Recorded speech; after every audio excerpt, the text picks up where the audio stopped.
debe exactamente a las autoridades fiscales la suma de 1.750.000 euros.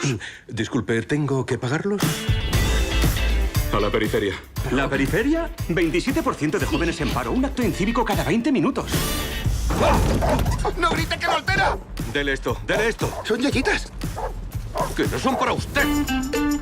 Os presento a Sammy, que tendrá la amabilidad de mostrarnos la cornea. Soy Elodie. Sammy.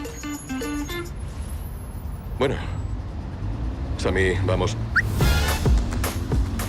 Tienen que tener 4 nuevos de la zona franca. Necesito gente. No, para pelear, no, para trabajar. Diplomada en informática, máster en ingeniería informática. ¿Y qué hacen un McDonald's? Son los únicos que me cogieron. Su currículo está bien, pero usted no se llama Jean-François. No, me llamo Aribarasan Meriganka Moulila Berugon. Te llamaremos Arriba... Ari. Llámame Ari. Sí, está bien. Tenemos un problemilla con el banco. No nos quieren financiar. Eso no es un problemilla. Sí, es muy grave. No sé de dónde viene ese dinero, ese es el problema. ¿En el banco preguntas de dónde viene la pasta? No. Y si una chica os gusta, podéis hacer esto. Ven a ver. Daros las gracias a todos. Cuando llegamos aquí pensábamos que sería complicado. Yo pensaba que sería complicado y finalmente ha sido estupendo. ¿Qué tal la convivencia? ¿Todo bien?